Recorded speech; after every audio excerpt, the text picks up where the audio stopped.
Una palabra para aquellos que sienten que perdieron su única oportunidad en la vida, que a veces nos pasa, ¿no? Aquellos que se dejaron o que se dieron cuenta que a lo mejor dejaron pasar el último tren en la vida. A veces uno tiene esa sensación extraña, ¿no? Ambigua. Y lo que es peor, algunos, yo sé, porque me lo dicen tus ojos, se les está agotando la paciencia de esperar por una bendición, por una puerta abierta. Quizás pediste el aumento de salario o el ascenso por el que trabajaste tan duro, o esperabas ese empleo que le habías pedido al Señor, quedaste trabajando horas extra, te esforzaste porque dijiste llegó mi momento, y cuando se abrió la nueva vacante creíste con toda seguridad que ese aumento o que ese empleo iba a ser tuyo, pero no lo fue, no hay explicación. Otra persona obtuvo el empleo, otra persona tuvo ese aumento de salario. Pasa también con los papeles, los que esperaban un milagro respecto a migraciones y dijeron este es mi tiempo, este es mi año, este es mi mes, y de repente viste pasar la bendición de costado y no te tocó. O es probable que hayas perdido tu oportunidad con la persona que esperabas pasar el resto de tu vida. Tenías un gran deseo de formar una familia, con tus intereses, con tus valores. Se conocieron, hubo piel instantánea, atracción a primera vista, y comenzaron a pasar un tiempo juntos. Primero textearon, después hablaron por teléfono, después se conocieron más, hasta que te enamoraste y perdiste la cabeza por él. No tienen que decir amén, pero recíbanlo en vuestros corazones. Ambas familias aprobaban la pareja y no podían esperar hasta casarse. Con el pasar de los meses, esperabas la propuesta que formalizaba lo que ambos sabían, que sentían, pero la propuesta nunca llegó. Tu enamorado decidió salir con alguien más, a la que también le juró amor eterno, y eso te rompió el corazón. O lo que aún es peor, quizás estás en el grupo de los que sí le llegó la propuesta, y sí te casaste, pero en cuestión de meses o en cuestión de años, en el mejor de los casos, todo se derrumbó. El príncipe resultó ser un sapo, o el carruaje con el que venía tu princesa se hizo calabaza, los zapatos de cristal se transformaron en chanclas. Como sea, tan perfectos como parecían ser el uno para el otro, y el amor de tu vida pasó de largo y te dejó más solo o te dejó más sola que nunca. Quizás eres de los que batallas con una condición física toda tu vida. Ya no recuerdas la última vez que te sentiste plenamente bien de salud y perdiste la habilidad para cosas simples que otros sí pueden hacer. Aprendiste a compensarlo, como todos los que tienen problemas de salud, probablemente a través de medicamentos, de un cóctel de remedios o la ayuda de otros, pero en el fondo de tu corazón estás harto de no poder vivir una salud plena, no sentirte bien, sin depender de nada, de nadie. Y semana tras semana, mes tras mes, has hecho lo que se supone que sabes que debes hacer para volverte más fuerte: terapia física, ejercicio, dietas, para ver si logras un estilo de vida saludable, y has visto a otros en tu misma condición que se recuperan, que están bien, y no obstante, a ti no te sucede. Todavía batallas, todavía lo intentas. Todavía dependes de una pastilla, todavía dependes de la insulina, de un colesterol que se dispara apenas causas un pequeño desorden en tu dieta. Entonces tu esperanza se agota. Seas que estés en cualquiera de estos grupos, y hay más para mencionar, pero tu tanque emocional empieza a agotarse, está casi vacío, y en secreto tienes el temor de que a lo mejor ya es demasiado tarde. Mi mamá solía decir, a lo mejor se me pasó el cuarto de hora, que era una frase muy argentina para hablar de eso, de perder el último tren. ¿Y piensas que perdiste ya tu última oportunidad? ¿O se te estaba escurriendo el tiempo entre los dedos como arena húmeda, y con él la edad fértil para quedar embarazada? Y entonces consideras seriamente de que la vida no te da esperanza de que algo pueda cambiar a esta altura, ¿no? Y ya sea que tengas 30, 40, 60, ya empezaste a tachar de tu lista la mayoría de los sueños que tenías porque negociaste con la vida y no llegas. A todos nos pasa en algún momento. Hay un momento donde no podemos manejar todo. Hay un momento donde ya sea la salud, los sentimientos, la pareja, algo que no depende de nosotros, que no podemos manejar, la impotencia de esperar que un juez decida, de tener favor con esa causa que si se mueve en tu contra, cambia tu vida tal como la conoces. Si hay una apelación o una sentencia a tu favor, todo va a estar bien, pero no puedes controlar nada. A veces los sueños se nos van a cumplir y a veces la salud va a desaparecer. Las esperanzas se van a desvanecer, alguien te va a romper el corazón, porque eso también entra en el juego de enamorarse. Es imposible enamorarse, entregar el corazón con una enmienda que diga no me lo rompas, porque se trata de dos organismos vivos que se juntan y hay un corazón en juego. Lo más probable es que alguna vez te rompan el corazón, que alguna vez te enamores de alguien no correspondido. Esto no significa que vas a vivir de amor platónico toda la vida como mi amigo. Lo que digo es que cuando inviertes, cuando decides, a lo mejor algo se te sale del control. La pregunta clave es, no es qué perdí con esto que se me fue del control, sino qué me queda. ¿Qué es lo que todavía puedo decidir? No qué me falta, qué puedo hacer con lo que tengo. Yo me enteré de grande que mi papá un día perdió su empleo de la carpintería donde había trabajado toda la vida, y me enteré de grande que éramos pobres. Porque mi mamá, en lugar de hacer o oficiar de llorona y decirnos que todos estábamos en la pobreza absoluta, ella se las ingeniaba cuando se daba cuenta que al jueves o viernes de la semana no le alcanzaba lo que tenía en la alacena ni en la nevera para comer. Se las ingeniaba para hacernos creer de que este era un día de fiesta en que íbamos a tomar, en Argentina se llama mate cocido, que es una infusión, como tomar un té, pero mucho más barato. Se cuela la yerba, no la marihuana, es una yerba argentina. No nos dábamos cuenta dónde vivíamos.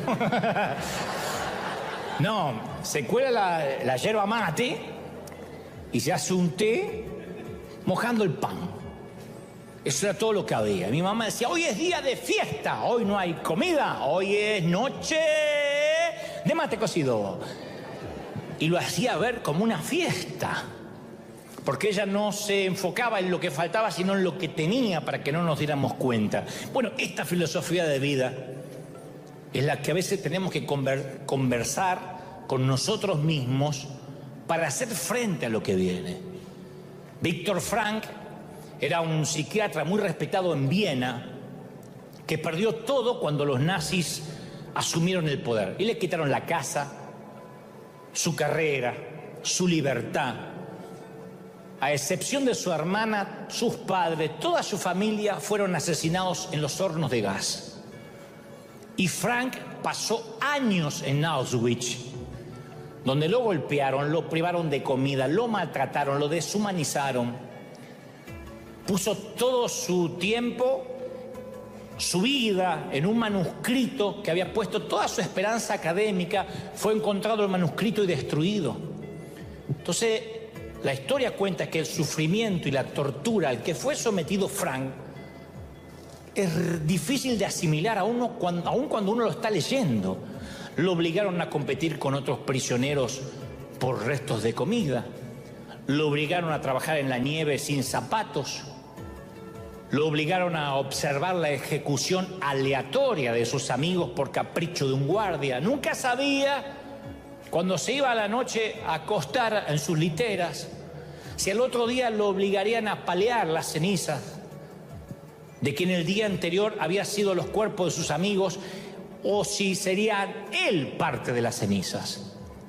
Y demacrado, desnudo, humillado, enfermo, sin esperanza racional de quedar en libertad o de reunirse con sus seres queridos, Frank empezó a darse cuenta de que le quedaba una libertad.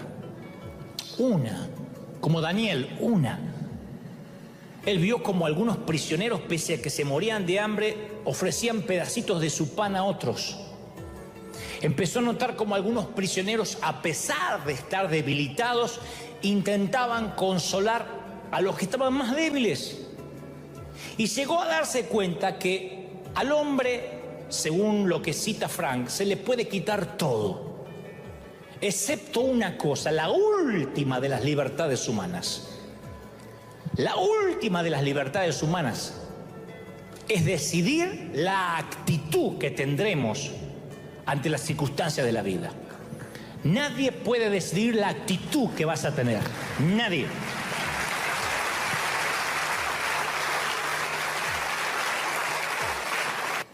Entonces, cuando uno se encuentra, digo, a la deriva, en un mar de impotencia, cuando no puedes manejar ciertas cosas, uno quisiera el matrimonio ideal y no puede lograrlo.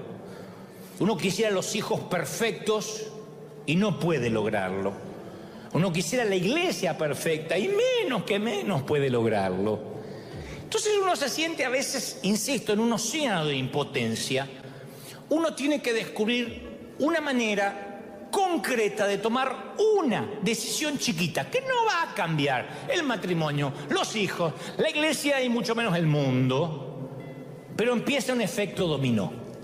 Daniel actuó, Daniel escogió, tomó una decisión que honraba a Dios, encontró una manera concreta de reclamar sus convicciones. No dijo, quiero que me devuelvan el nombre, quiero que me devuelvan la ropa, quiero hablar mi idioma. Simplemente dijo, esta comida no voy a comer. Y le exigieron un valor enorme, porque tampoco podemos decir, bueno, es una bobería. Nabucodonosor era un líder de esos que no da mucha libertad de acción a la gente. Se parece a ciertos presidentes latinoamericanos, a ciertos. Cierta vez, dice las Escrituras, había un títere llamado Sedequías. Digo un títere que, porque se trató de rebelar contra Nabucodonosor, y Nabucodonosor lo resolvió con un pequeño decreto democrático. Dijo que le maten todos los hijos, que le arranque los ojos en su presencia y luego que lo maten a él y a la mujer. Se terminó, votaron por unanimidad. Entonces la gestión de Nabucodonosor era de cabeza rodar. Cuando alguien lo contrariaba, le cortaban la cabeza. Así que esto va para alguien que dice, ay, mi jefe es difícil. No, tu jefe no es difícil. Nabucodonosor, cuando quería despedir a alguien, no lo despedía del empleo, lo despedía de la vida. Le daba permiso para morir. Por eso el director de la escuela dijo, no, Daniel, no puedo cambiar la dieta a piacere, arbitrariamente. Y le dijo a Daniel que si le permitía que no comiera las pupusas, los burritos, los tacos del rey, él podría demacrar su rostro, se podía ver, se iba a ver su raquitismo, su falta de alimentación, y el rey me va a cortar la cabeza a mí, dijo el director del colegio. Y Daniel pensó para sus adentros, bueno, eso no fue exactamente un sí, pero tampoco fue exactamente un no. Así que le propone un experimento, le dice, mira, hagamos la prueba de comer la dieta que yo propongo, que son vegetales, hierbas orgánicas, durante 10 días. Y luego juzga a usted mismo, o juzga tú mismo. Si nos ves bien, que nuestros rostros están bien, que no estamos decaídos, que tenemos energía, a seguir comiendo vegetales, y si no, a las pupusas. Así que durante 10 días el futuro de Daniel estuvo pendiente de un hilo. Y Dios lo hizo, Dios lo respaldó. A Daniel le fue tan bien Les vio tan buen rostro después de 10 días de comer vegetales que el guardia les quitó los burritos a todos. Y a todo el mundo le dio a comer un surtido de vegetales. Y los mexicanos que estaban en Babilonia celebraron. Y Daniel pasó a ser el mejor de la clase y obtuvo la mejor calificación, 10 veces mejor que todos. 10 veces mejor. Años más tarde, Daniel y sus amigos se vieron obligados a tomar otras decisiones más difíciles. No se trataba de comida. Cuando se les dijo que se inclinaran y adoraran al rey o a una estatua que habían levantado en su honor, y si no, de otro modo serían lanzados al horno de fuego, ellos dijeron, arrójenos al horno no nos vamos a inclinar. Cuando se le dijo a Daniel, deja de orar a tu Dios o te arrojaremos a los leones, él dijo, arrójenme a los leones, yo no voy a dejar de orar.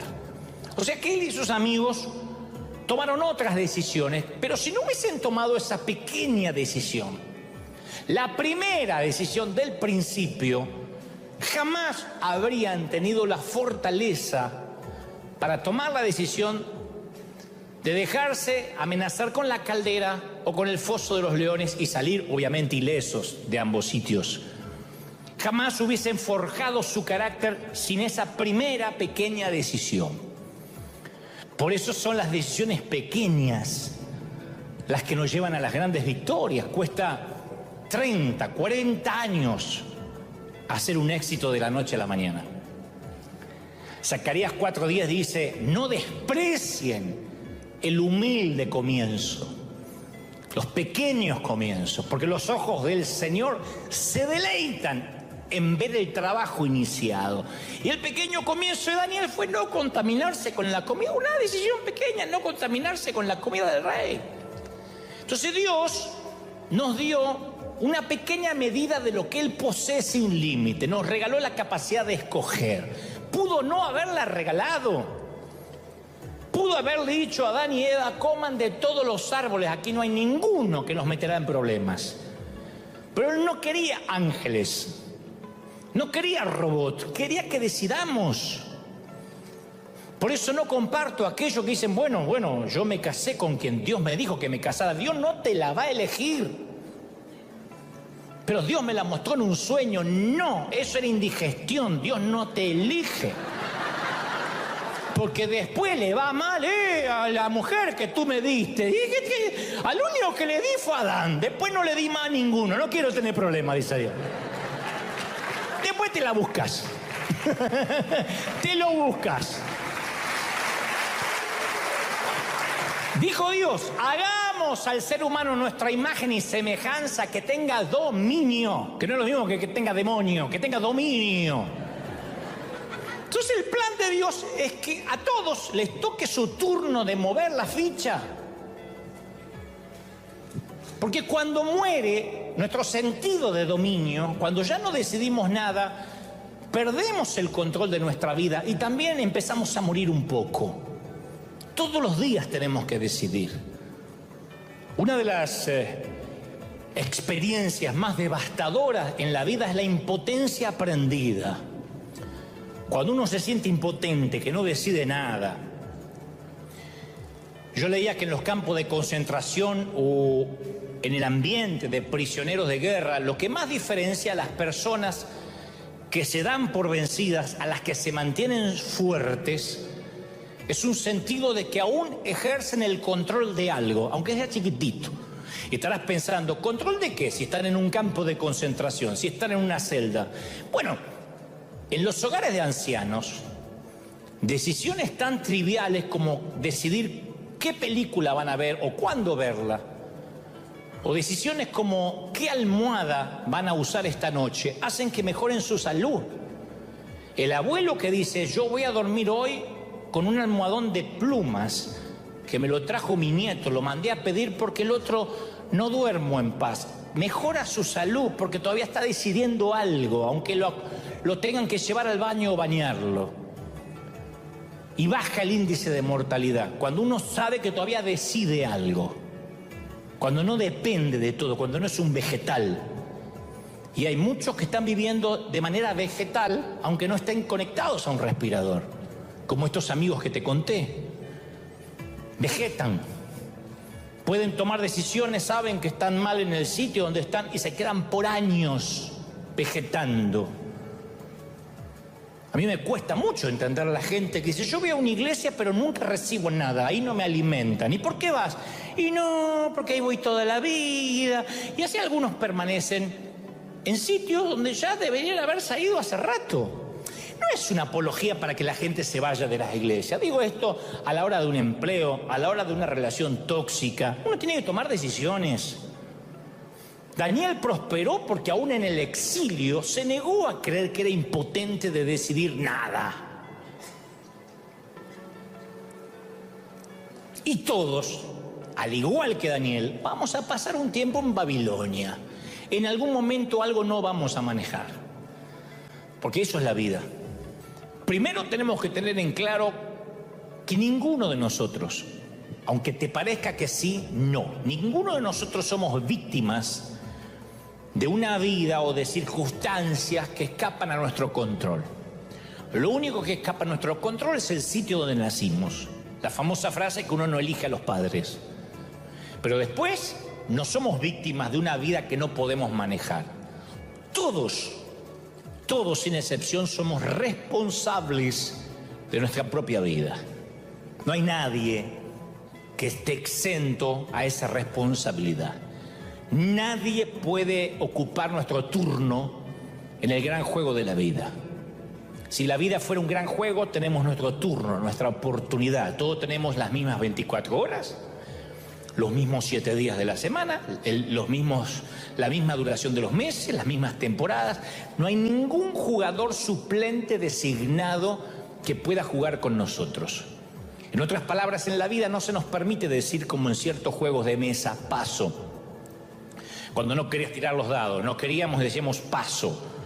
No se puede decir paso a nada. Cuando nos toca el turno, cada vez que tenemos oportunidad de elegir, tenemos la obligación moral, espiritual, humana de decidir. Pero la mayoría vamos viviendo y en el afán de vivir lo sagrado se nos hace común y no vemos las alternativas que tenemos para decidir. Que yo sé que los que están pensando, que me miran con esos ojos de sapo recién salido del charco diciendo, ¿de qué me hablas? Y yo no puedo decidir nada. Sí, uno de los mejores ejercicios para vivir de manera sabia es estar consciente que todos los días tomamos decisiones. Desde las más básicas, qué color de ropa me voy a poner, por qué camino voy a ir hacia el trabajo, hacia el empleo, hacia la iglesia, qué voy a desayunar, una tostada, un yogur, una fruta. La vida se compone de decisiones que parecen triviales, pero todo el tiempo. Pero después hay otras. ¿Con qué alimentaremos nuestra mente? Cuando me quiero distender, ¿qué es lo que miro en cualquier plataforma digital? Amazon Prime, Netflix, HBO, lo que sea. ¿Qué es lo que miro para alimentar mi mente? ¿Con quién vamos a conversar? No estoy hablando de pecado y no pecado. Estoy hablando de decisiones así como desayuno tostadas o cereal. ¿Cómo voy a cuidar mi cuerpo? ¿Cómo cuidaremos nuestro cuerpo? ¿Qué comeremos? ¿Qué me hace mal? ¿Me doy cuenta que me hincha, me dispara el colesterol o no? ¿A qué dedicaremos nuestro tiempo? El tiempo ocupado y el tiempo que llamamos el tiempo libre. Entonces, toda esta plétora, todo este crisol de decisiones que tomamos y la suma de todas esas decisiones forman una vida, forman nuestro carácter, forman lo que somos en el hombre o en la mujer que nos estamos convirtiendo. Pero no se trata solo de decidir acerca de lo que es pecado y lo que no lo es. Porque a veces creemos en esa falacia de que uno llega a la iglesia, se le da una lista de reglas de lo que se puede y lo que no se puede, y esas son las únicas decisiones. No. De hecho, la Biblia es muy explícita respecto al pecado. Tenemos un decálogo para empezar de todo lo que Dios prohíbe y no está sujeto a debate. Así que yo no voy a hablar de lo que está en las Escrituras, primero para no insultar vuestra inteligencia. No te voy a decir lo que todos sabemos, ¿no? Yo quiero hablar durante unos minutos sobre esas decisiones que caen entre ambos extremos, que no necesariamente están mal, pero no necesariamente tampoco están bien. No es ni blanco ni negro, caen en una zona gris. Yo siempre me pregunté, ¿qué hay de aquellas cosas que la Biblia hace silencio? Y no sabemos si estamos decidiendo bien o estamos decidiendo mal. Estoy viendo dos flagelos alarmantes en los jóvenes que me aterran. Una es una tendencia a lograr las cosas con cero esfuerzo. No sé si es culpa nuestra, de los padres, que no queremos que nuestros hijos sufran, que no queremos que se traumen, que le compramos el celular nuevo porque si no al nene le agarra el ataque. No sé qué nos pasa, que si no le pongo un iPad nuevo que se le rajó el vidrio, el nene no puede respirar y no está oxigenando bien. No sé qué nos pasa. Pero a mí me sorprende que cuando yo tenía 21 años, 22 años, había ya formado una familia. Cuando tenía 26 estaba predicando en un estadio. Y me sorprende a veces ver 34, 40 y pico, unos pelos en las patas así, diciendo, no sé todavía qué hacer. ¿Juego al Mario Bros o a los zombies? Señor. Y número 2, una falta alarmante de hombría en los varones. Va a sonar espantoso, pero lo diré otra vez. Yo veo muchos varones practicando un evangelio afeminado. Veo muy poco macho dando vuelta. Los veo como, ay no, me ofendí, ay no, quiero ser un adorador. Y yo los veo, Señor, llévatelo, ocupa oxígeno de verdad.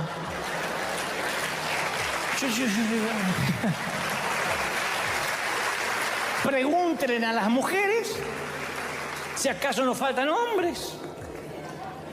Pero cuando decimos que faltan hombres, estamos hablando de que faltan genitales, porque genitales también tienen los perros y eso no los hace hombres. Estamos hablando de que falta hombría.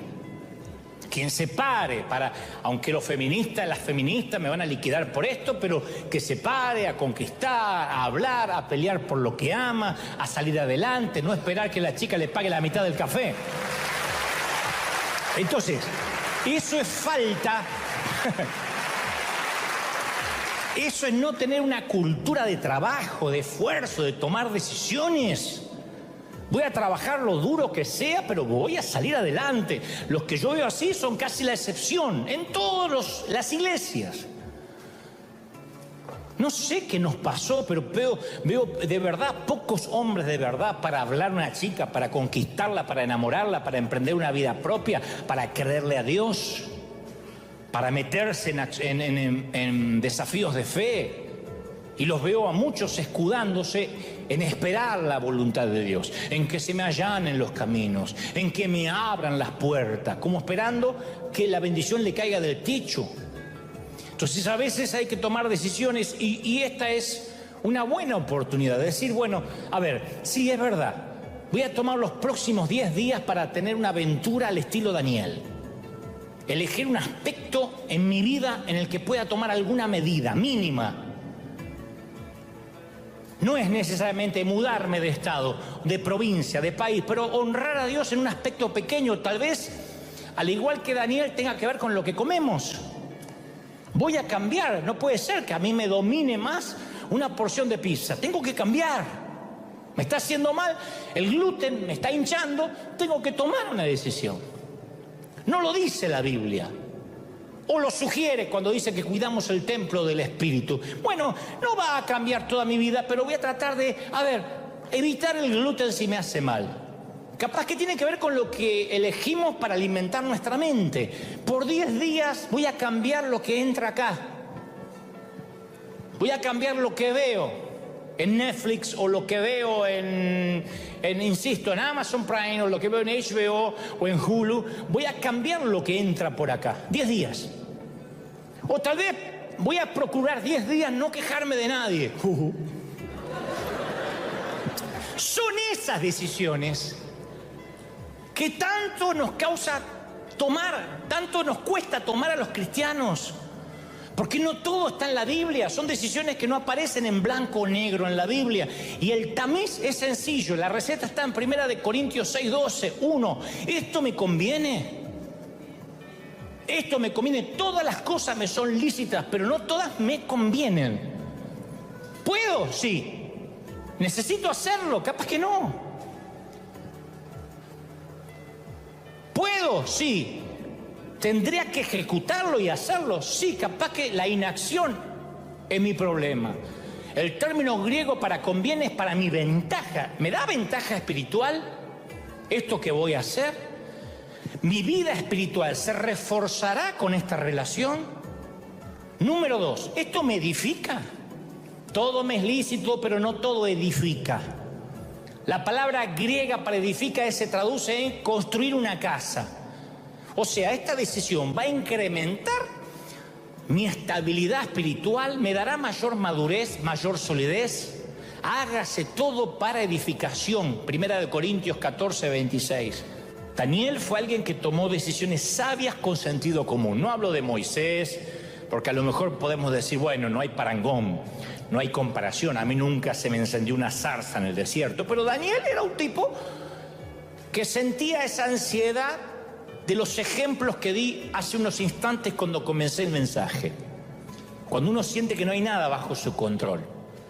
Uno va al libro de Daniel, el libro que lleva su nombre, y los primeros versículos del libro cuentan la historia de un hombre que era víctima de circunstancias donde si uno lee apresuradamente parece que todo le escapa a su control. No controla nada, así como el que no controla la salud, no controla que no se puede enamorar, no controla que su cónyuge le fue infiel. De igual modo Daniel no puede controlar nada. El rey Nabucodonosor conquista su tierra, lo lleva a él y a otros muchachos al exilio de Babilonia, y Daniel en pocos versículos pierde su libertad, su casa, su hogar, sus amistades, por consecuencia, la condición de ser parte de la nobleza de Israel. El tipo tiene que aprender a hablar un idioma extranjero, un idioma que no es de él. Afortunadamente los que estamos aquí en California podemos hablar español si no somos muy dúctiles en el inglés.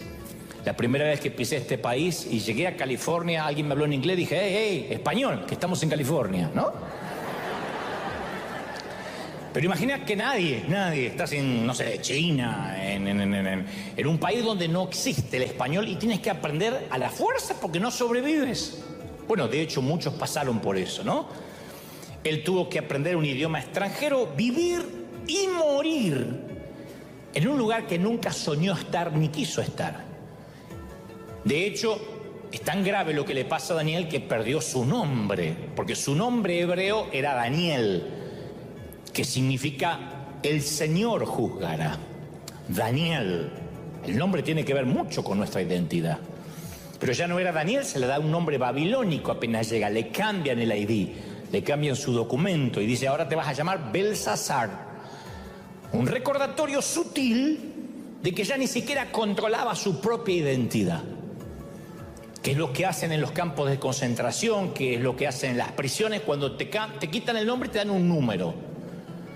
Sabes que ni siquiera controlas la identidad, eso afecta psicológicamente a los que no pueden recordar cómo se llamaban o cómo los llamaba la gente. Entonces, si yo hubiese sido Daniel, me estaría quejando de lo malo que era Nabucodonosor como líder, echaría la culpa de mi desdicha al exilio, diría, Dios no me escuchó, Dios no me cuidó, sentiría lástima de mí mismo. Daniel no lo hizo. Los babilonios eran quienes decidían todo por él. Nabucodonosor decidió alistarlos en su academia de liderazgo. Él pretendía ser una suerte de Silicon Valley de Babilonia, que las mejores mentes se estuvieran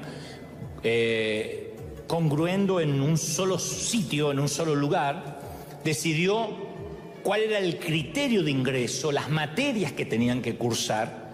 Y luego en Daniel 1:8 hay una iniciativa pequeña, una decisión de esas que te hablé hace un ratito que cambia de parte de Daniel. Y Daniel se propuso no contaminarse con la comida y el vino del rey. Una cosa pequeña. Escucha, perdiste la identidad. Ya no te conocen por Daniel, te dicen Belsasar.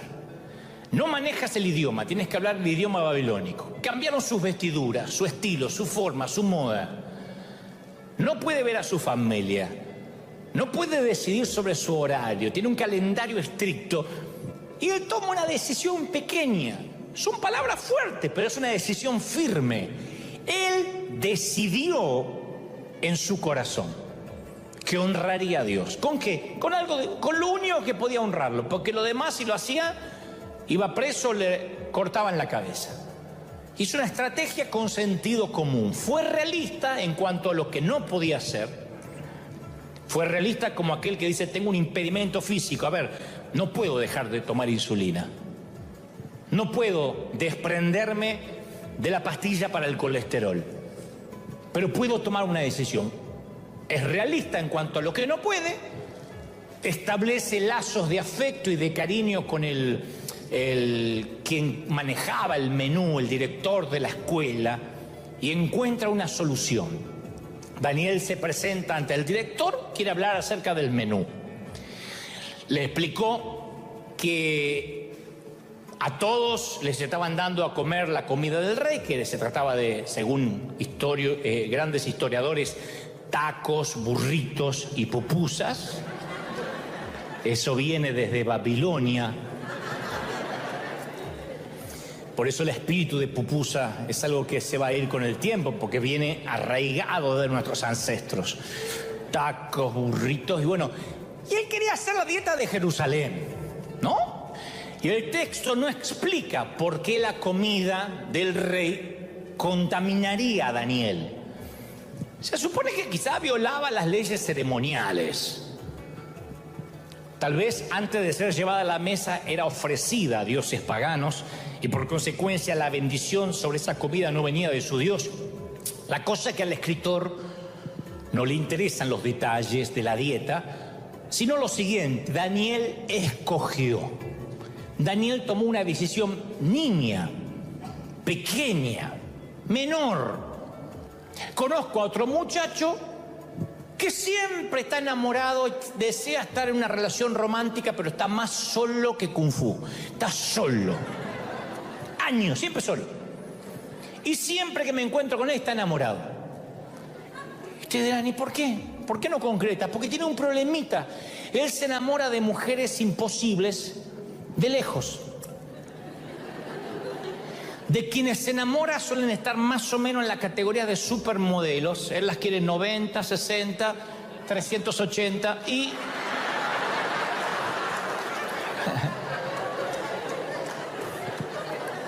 y él no va en esa categoría. Pues si vos decís, bueno, el tipo es un galán, no, es Brad Pitt. No, uno lo ve y... 90, 60, 90 serían las edades de las chicas que tendrías que buscar. No, el tipo no establece una relación realista. Y de vez en cuando mantiene una conversación con alguna muchacha, que la muchacha ni por enterada se da de las intenciones de él. Sueña con la posibilidad de una relación, pero nunca pasa de eso, del sueño. Él cree que las mujeres bonitas van a caerle del techo, que Dios se las va a mandar porque las reclama en el nombre del Señor. Y está a la espera de que le suceda algo externo, ajeno a él, que modifique su vida, que modifique su circunstancia y lo haga feliz. No va a pasar. Va a quedar más solo que una ameba. Porque no trabaja. ¿Sabes lo que es una ameba? Pues te reíste. Y a veces culpa de eso a Dios, como si Dios no lo bendijera. Dios no me bendice, no sé por qué, y estoy quedando solo, pero no hace nada. Y como lo conozco bien, a veces lo agarro de la solapa y le digo, esta es tu única vida. Y estás tirando por la borda 1 año a la vez, cabezón. 1 año a la vez. No es lo mismo ser un papá a los 20, a los 30, a los 40 que ser un papá a los 60. Entonces estás tirando por la borda un año a la vez y me dice, pero no se enamoran de mí, pero haces algo. Y estoy orando. No es con oración. Habría que bañarse para empezar. Pero no tiene por qué ser así. Y me dan ganas de apretarle el cuello y meterle un poco de sentido común por la fuerza.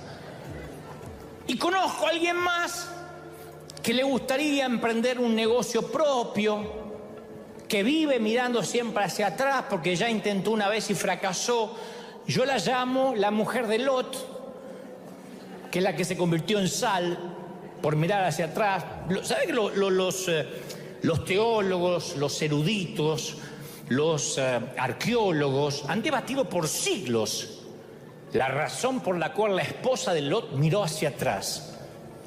Nadie sabe en realidad por qué lo hizo, porque antes de que se le preguntara ya estaba convertida en sal, así que nadie le pudo preguntar. Entonces nadie sabe qué pudo haber pasado. Para los que no conocen la historia, Dios iba a destruir Sodoma, le dijo a toda la familia que salga, a Lot y su familia que no miren hacia atrás. Y esta mujer mira hacia atrás y se convierte en una estatua de sal. No es una fábula porque Jesús hizo referencia a este incidente. Entonces, claro, Sodoma, intento psicoanalizar a la mujer. Era su casa, lo que conocía. Así como este amigo mío que dice, acá tengo mi cheque, acá la gasolina es barata, el clima le gusta a los chicos. Entonces Sodoma para ella era lo conocido. No era la vida, pero era una vida. Uno hace lo que puede. Y esta mujer, en violación directa al mandamiento de Dios de no mirar hacia atrás, volteó y perdió su humanidad. Cuando tenemos 7, 8 años podemos pensar que vamos a ser astronautas o policías, o que podremos ser actores de Hollywood o bailarinas, el caso de las chicas, tantas cosas. Y a medida que uno va creciendo, uno tiene golpes de realidad donde va tachando primero los sueños que van a ser relativamente imposibles y finalmente uno negocia con la vida. Y se da cuenta que a determinada edad uno tiene que tener sueños más concretos, más prácticos. Y te da como estupor saber que quedan poquitos, porque uno no puede volver atrás, porque el tiempo, como digo, siempre es un gran timador que nos hace creer que podemos hacer mañana lo que debimos haber hecho ayer. La cosa es que tendemos a los extremos, o nos sentimos como víctimas de las injusticias de la vida, que no nos pasa nada, mientras que al mismo tiempo nos sentimos con derecho a tener lo que queremos tener, lo que creemos que Dios nos debe. Entonces, a medida que vemos que otros reciben el empleo, la pareja, el cónyuge, la carrera, la salud, las bendiciones materiales que anhelamos disfrutar, nosotros nos empezamos a cansar de esperar. Y no podemos entender por qué otros obtienen lo que queremos mientras seguimos nosotros batallando, luchando, intentando. Y no podemos comprender por qué siempre alguien más se nos adelanta. Es como correr una carrera de resistencia y siempre alguien es más veloz que nosotros.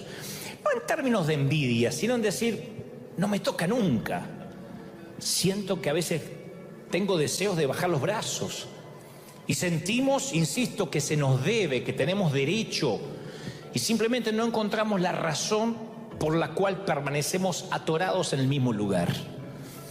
Como los hámster corriendo en una ruedita dentro de la jaula. Corremos, nos cansamos, nos agotamos al final del día y siempre estamos atorados en lo mismo. Nos sentimos paralizados por un montón de responsabilidades, cuentas que pagar, tarjetas que nunca podemos bajar al mínimo, tan poco dinero, salud deteriorada, y encima de eso vamos envejeciendo cada día. Cada día, desde la cuna a la tumba, nos acercamos más, nos alejamos más del útero y nos acercamos más al sepulcro. Y se siente en especial doloroso porque muchos no hemos dejado de guardar la fe. Hemos sido fieles. Yo le estoy hablando a los que dicen, más o menos he sido fiel, he cometido algunos errores, pero me congrego, soy fiel en mis finanzas. Y no entiendo por qué entonces, si Dios quiere lo mejor para nosotros, ¿por qué no responde nuestras oraciones? ¿Por qué no sana nuestras heridas? ¿Por qué no restaura nuestras relaciones? Estoy harto de vivir sola, dicen algunas damas. Estoy harto de no enamorarme nunca o no tener la capacidad de amar, dicen otros caballeros. Y pensamos, ¿por qué nunca me toca una buena temporada? Nos dijeron desde chicos que están las temporadas de vacas gordas, las de vacas flacas, pero a nosotros no se nos cruzó una vaca gorda desde hace años. Hasta le tomamos cariño a las vacas flacas. Decimos, bueno, nunca me toca una buena temporada. Y nos cansamos de esperar, insisto. Esta es la sensación, que nuestra paciencia se va como agotando. En las Escrituras habla del manto púrpura que le pusieron a Jesús los soldados romanos como una burla a sus pretensiones de rey. Si le pusieron una corona de espinas, el manto púrpura no podía faltar. ¿Te consideras rey? Bueno, siéntete rey de los judíos. Y la Biblia, volviendo a nuestra historia, habla que en cierto momento el hijo de Nabucodonosor, ya Nabucodonosor que tomó cautivo a Daniel y los muchachos, estaba muerto. El hijo, Belsasar, estaba turbado por una visión que había tenido. Estaba un día en la casa y aparece una escritura, una mano que escribe en la pared. 3 palabras que no sabe qué significan. Mene, mene. Bueno, 4 en realidad. Mene, mene, tekel, uparsin. Y él no sabe esta interpretación. Y alguien le habla de Daniel, que fue considerado ser 10 veces mejor. Y dice la Biblia, Belsasar llama a Daniel. Daniel le da la interpretación. Pesado ha sido en balanza y ha sido hallado falto. Esa misma noche Belsasar muere, porque es una sentencia divina de Dios que Daniel le revela. Pero antes Belsasar ordenó que vistieran a Daniel de púrpura y le pusieran un collar de oro al cuello y que él tenía la autoridad como tercero en todo el imperio, en todo el reino. De modo que Daniel, aun cuando lo perdió todo, obtuvo un atuendo de libertad, de realeza, en un sitio donde él pensaba que iba a morir cautivo, sin decidir nada.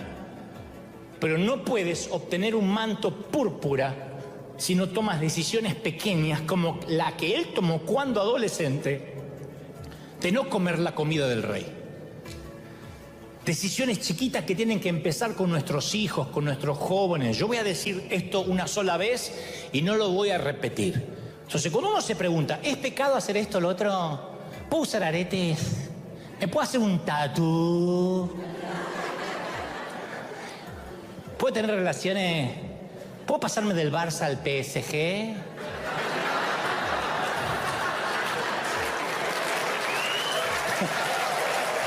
Sí, sí, sí, dice el Señor. Pero a veces eso es preguntar, ¿qué tan lejos puedo llegar sin meterme en líos con Dios? El que pregunta, ¿qué puedo hacer? Está diciendo, ¿qué tan lejos puedo llegar sin hacer enfadar a Dios? Esto no es un club, a ver qué se puede y qué no se puede. Número 6, viola mis convicciones. Romanos 14:2 dice, porque uno cree que se puede comer de todo y come legumbres, pero no menosprecia al que no las coma. Uno hace diferencia entre un día y otro día. Bueno, pero cada uno esté plenamente convencido en su propia mente. Nada es inmundo en sí mismo, pero el que piensa que es inmundo lo es. Entonces, si tomar vino te roba la conciencia, te roba la paz y afecta tu relación con Dios, es una decisión que no tienes que tomar. Aunque sea vino mendocino Malbec argentino, recomendado para Santa Cena, no lo tienes que hacer. Sirve de ejemplo. Si alguien te dice esto fue sacrificado a los ídolos por motivo de conciencia, no la tuya, sino la del otro, dice la palabra. A lo mejor lo que estás haciendo no es de ejemplo esa decisión. Esto glorifica a Dios. Si coméis o bebéis, hacedlo todo para la gloria de Dios. O sea, esto que voy a hacer le da honor a Dios. Será glorificado Dios como resultado de esta pequeña decisión. Siempre podemos escoger. Nunca rindas tu espíritu. Nunca te rindas emocionalmente. Haz algo aun cuando no sabes lo que vas a hacer, pero hazlo convencido de que eso va a honrar a Dios. No caigamos en la impotencia, encuentra un sentido a ese sufrimiento. Quizá por medio de tu sufrimiento puedes ayudar a otro, porque cuando decides en tu corazón honrar a Dios, Él va a colocar un color, un manto púrpura sobre tus hombros, te va a bendecir, te va a honrar. Alguien tiene que decir amén. Entonces, cuando armas tu vida sin pensar en edificar el carácter, construyes una casa deforme, sin arquitectura, amorfa, sin proyectos, sin terminación fina. Hay mucha gente viviendo sin planos. ¿Qué estás construyendo? No sé, un día a la vez. Sí, pero ¿qué estás construyendo?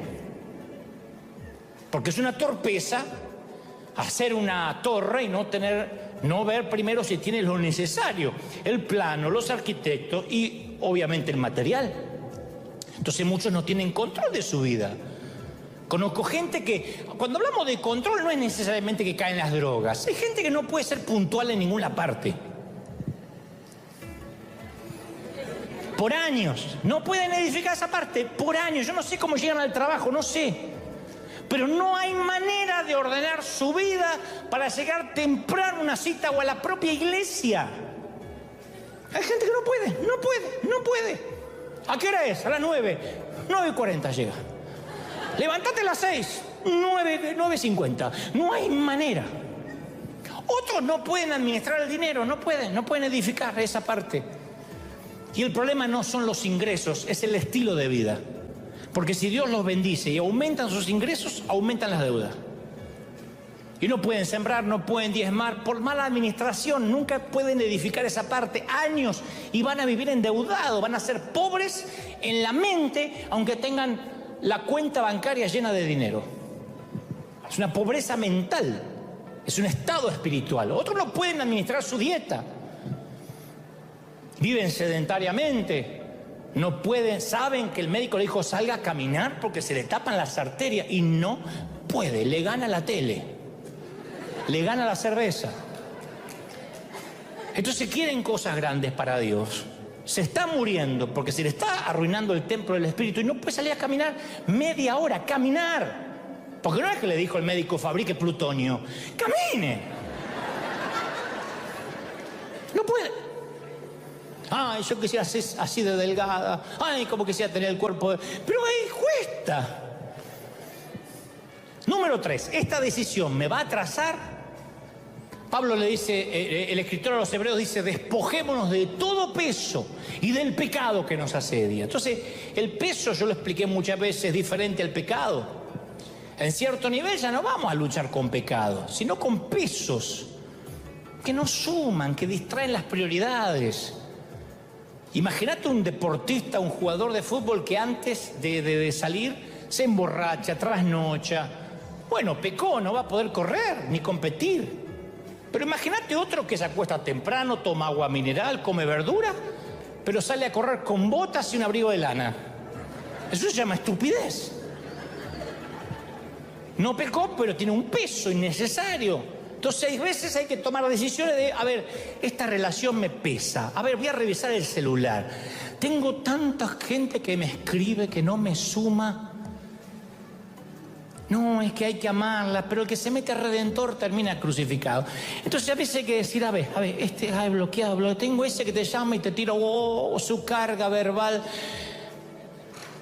Y uno está, queda así, queda como el perrito atropellado así de que te habla. ¿Por qué? No es pecado, pero es carga. Esto me domina. 4, todas las cosas son lícitas, pero yo no me dejaré dominar por ninguna. A mí me impresiona, oigan, a mí me impresiona la dependencia que algunos tienen con el celular. Yo he visto a gente contestando en la iglesia, estoy en la iglesia, como si le estuvieran mandando el reporte del Pentágono y Biden no puede esperar. Entonces muchas veces estoy en una reunión, me ha tocado estar en una reunión haciendo algo importante y entra ¡ping! El mensaje en el teléfono que tengo enfrente. ¡Ping! y el tipo se lanza sobre el teléfono a ver si se está perdiendo un meme. A veces se mandaron justo una foto del perro haciendo caca y no lo vio. Entonces quiere verlo. Y contesta de inmediato. Lo veo teclear, sonreír un rato.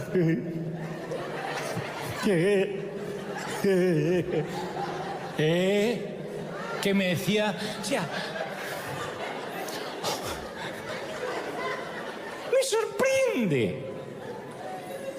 Entonces, esas son las pequeñas decisiones. Y no fuimos de tiempo, pero te voy a regalar una frase maravillosa de la novela El color púrpura, llevado a la pantalla grande por Spielberg.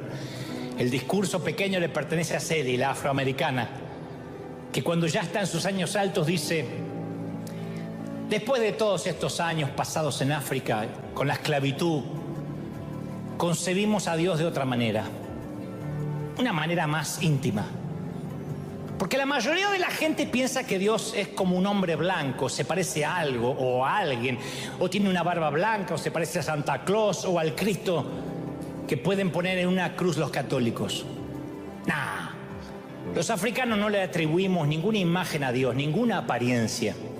Y eso nos hace sentirnos libres. Cada uno imagina a Dios como quiere. Y yo, dice Celi, me lo imagino creativo, lleno de gracia. Me parece que mi Dios se sorprendería si al pasar por un campo no notaras el color púrpura.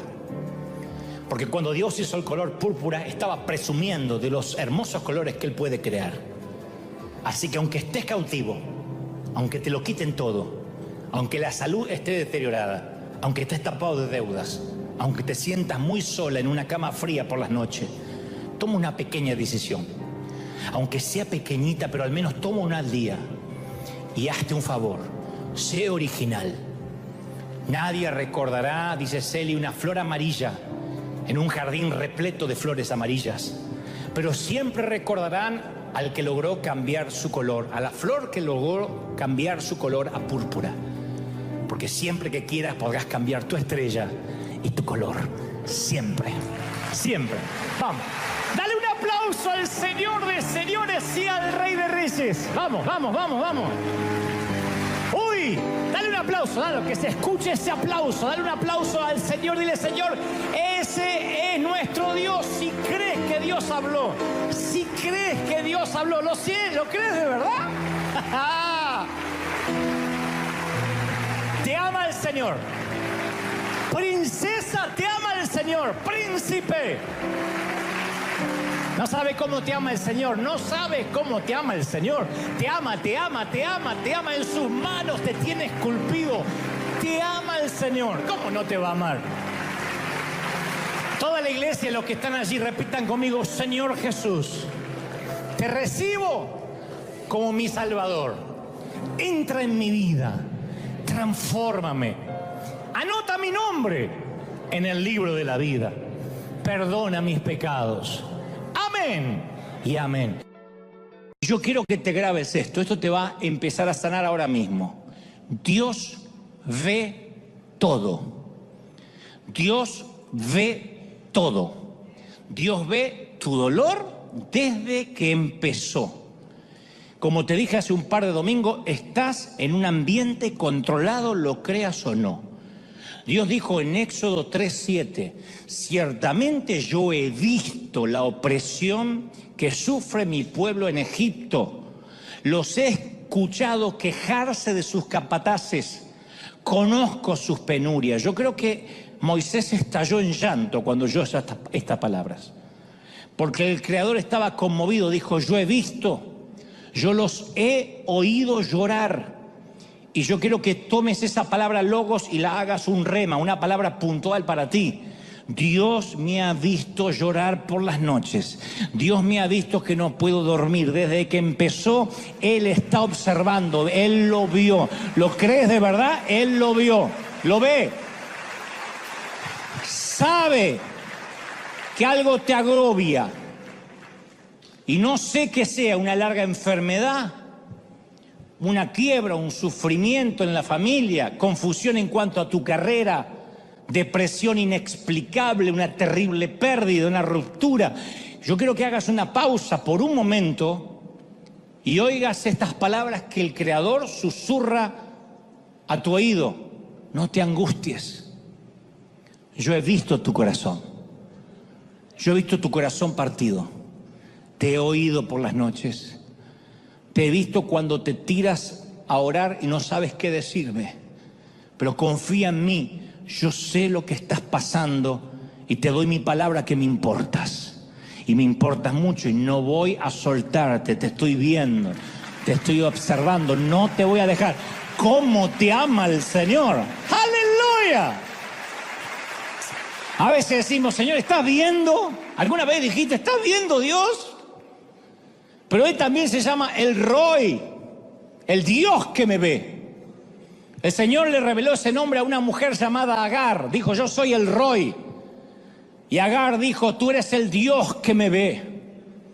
Y dijo después: de verdad he visto a aquel que me ve, en Génesis 16:13.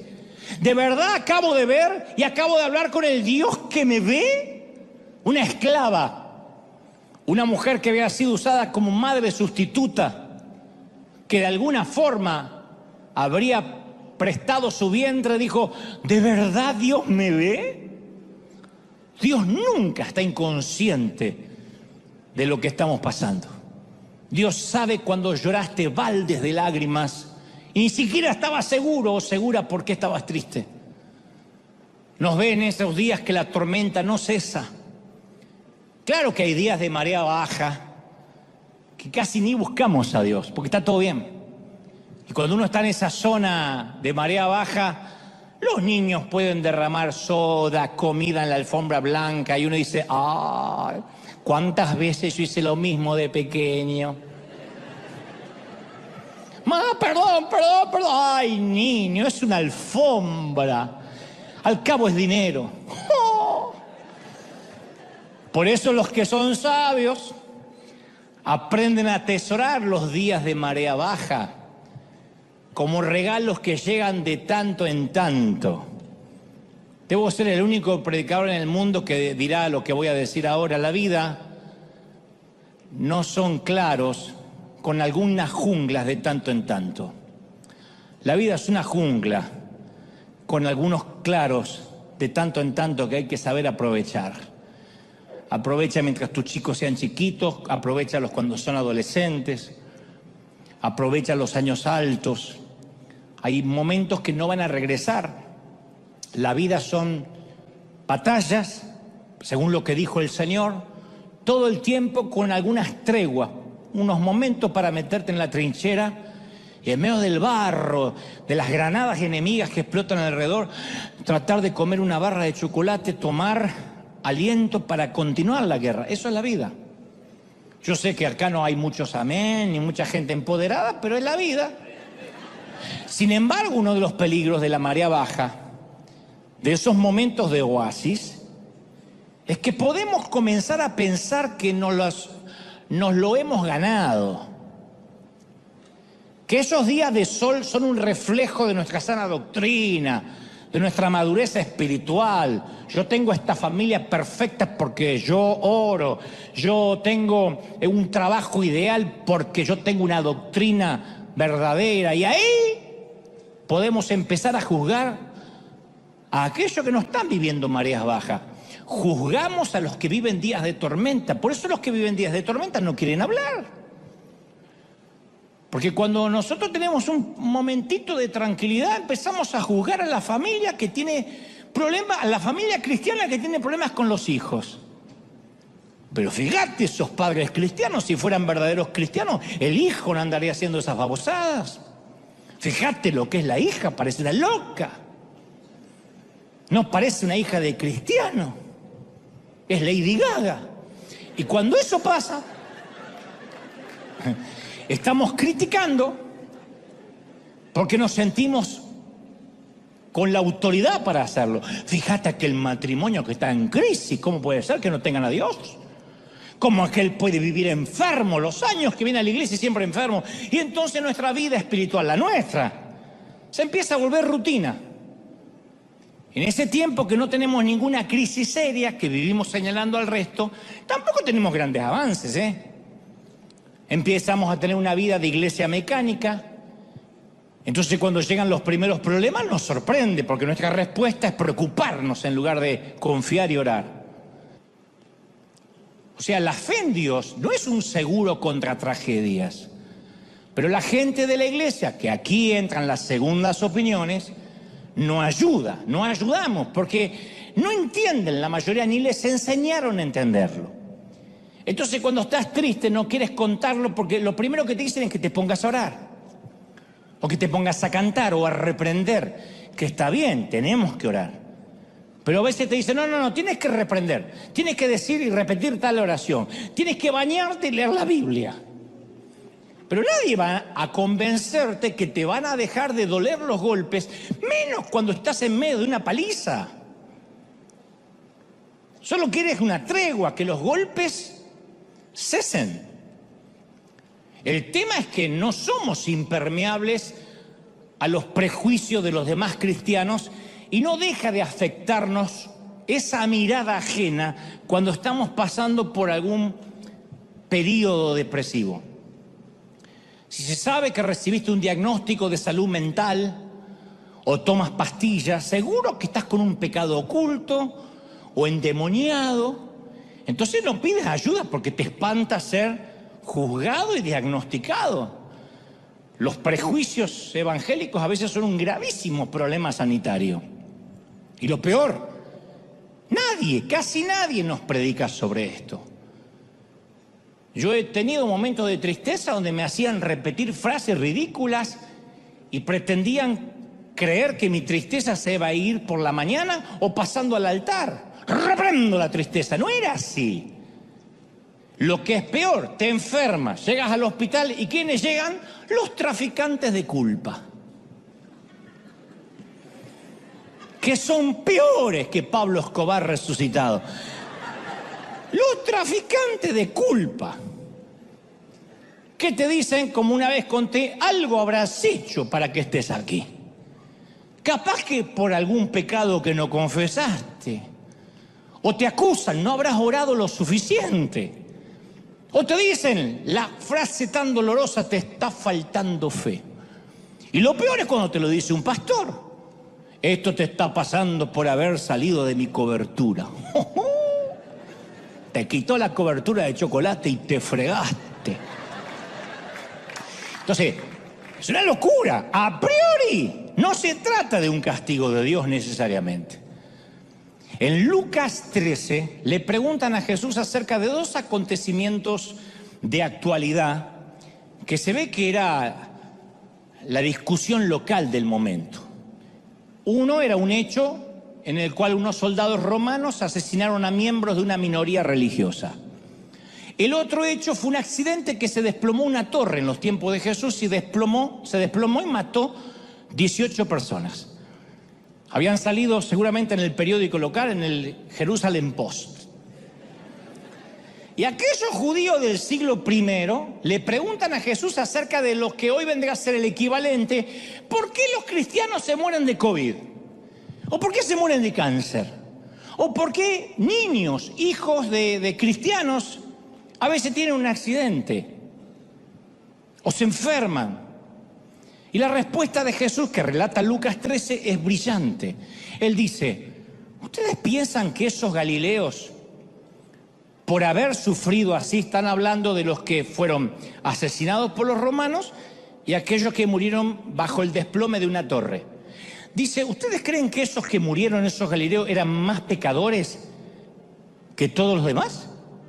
No, les digo que no. ¿O piensan que aquellos 18 que fueron aplastados por la torre de Siloé eran más culpables que todos los demás habitantes de Jerusalén? Les digo que no, dice Jesús. Jesús dice que las víctimas no hicieron nada inusual que los hiciera merecer ese destino. Eran iguales a las otras personas.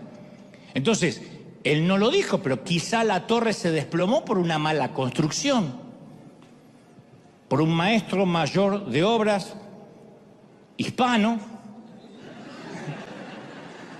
que no revisó los planos y se mandó a mudar al rancho y se desplomó. Entonces, Dios se vale de ambas tragedias para señalar dos verdades eternas. A menos, dice, que se arrepientan, todos morirán igualmente. Él dice que nosotros, los espectadores de la catástrofe, tenemos tanto que aprender de una catástrofe como las víctimas. No es me salvé del tsunami, me salvé del terremoto porque yo soy santo y seguro que el terremoto se llevó a los mundanos.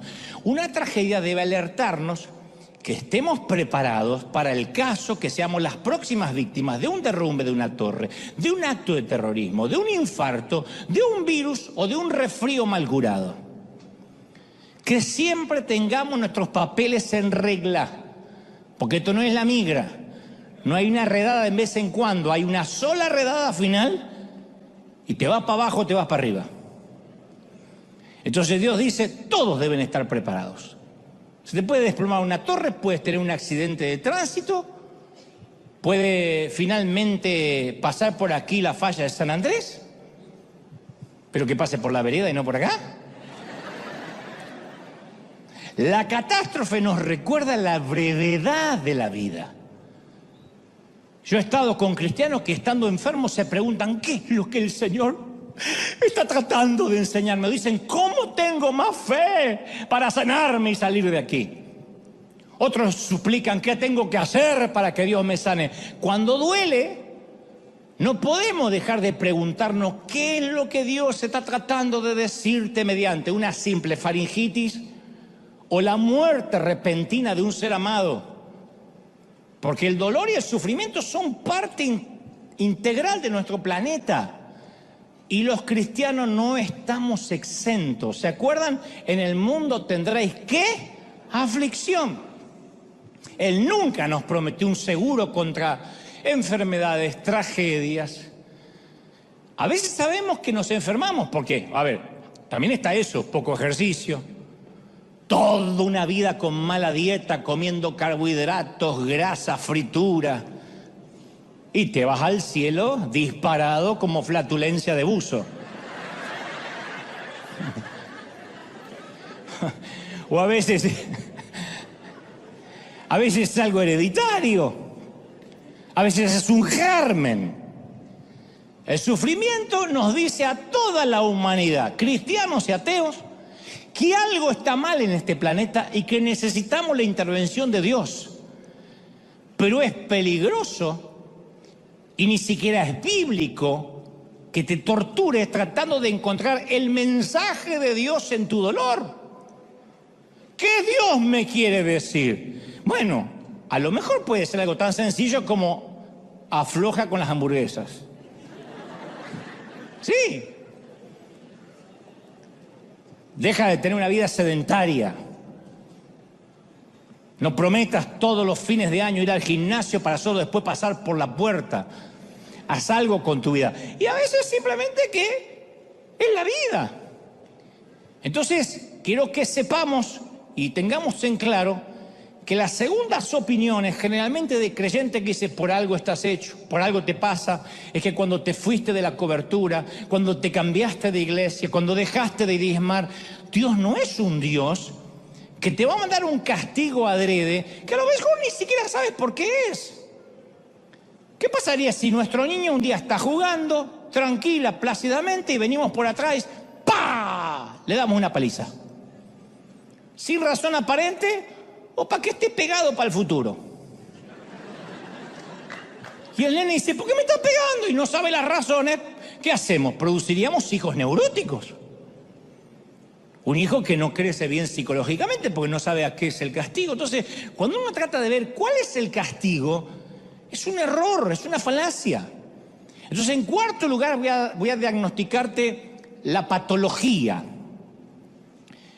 Pues yo primero hablé de los síntomas, pero la patología en sí misma a lo mejor es más sencillo de lo que creemos. Yo sé que sientes el corazón roto, eso es lo que sentimos, el corazón partido. Y a veces la causa de estos patógenos es que vivimos en un mundo, insisto, con leyes establecidas, como todos los demás. Y en nuestro ámbito cristiano hay dos grandes errores. El primer gran error es cuando, insisto, atribuimos todo el sufrimiento a Dios, y lo consideramos como un castigo. Si vives así vas a vivir amargado. Nadie nos queremos ni siquiera resfriar. No queremos que nuestros hijos tengan fiebre, pero ¿qué padre no tuvo un hijo con fiebre? Y si vas a decir, ¿por qué Dios permite la fiebre? Porque es niño, porque la fiebre existe y porque se tiene que afiebrar. Y porque a lo mejor, como decían las viejas de antes, ahí es cuando crece. ¿Qué sé yo? Pero es parte de la vida. No es un castigo de Dios. El segundo error consiste justamente en creer lo opuesto. Es suponer que una vida con Dios nunca va a incluir el sufrimiento. Y si sufres, como te dije, algo habrás hecho. Justo cuando necesitas fuerzas y esperanzas para combatir la tristeza, llegan algunos traficantes de culpa y te ofrecen, como te dije, una dosis helada de más carga. Y cuando el corazón duele, ya tienes tus propias dudas. Porque el sufrimiento, ¿qué hace? Nos lleva a cuestionar nuestro sistema de creencias, nuestras convicciones más íntimas. Pero el corazón no duele por las arrugas. El corazón empieza a sentirse partido cuando vemos que estamos envejeciendo y no hemos logrado lo que nos propusimos cuando jóvenes. Lo que te propusiste hacer de joven no lo lograste. Tenías la tentación de evitar la trampa de las deudas eternas y ahora estás pagando cuotas de una hipoteca a 40 años. Juraste que vivirías de aquello, de lo que te gusta hacer, pero llevas años metido en ese cubículo, en esa ratonera llamada oficina. Querías dejar un legado, ¿te acuerdas? Y hasta ahora tu único legado va a ser un pilón de pañales y un montón de deudas. Querías impactar al mundo con tu ministerio y haciendo las cuentas y a juzgar por la edad, te das cuenta que ya no llegas. Y el remordimiento entonces se convierte en un compañero de cuarto. El plomero se lamenta por no haber asistido a la escuela de medicina y el doctor se pregunta por qué no fue plomero, para preocuparse menos. La mujer que decidió trabajar toda su vida se lamenta por el tiempo que perdió de no haber estado con sus chiquitos y los tuvo que criar una desconocida.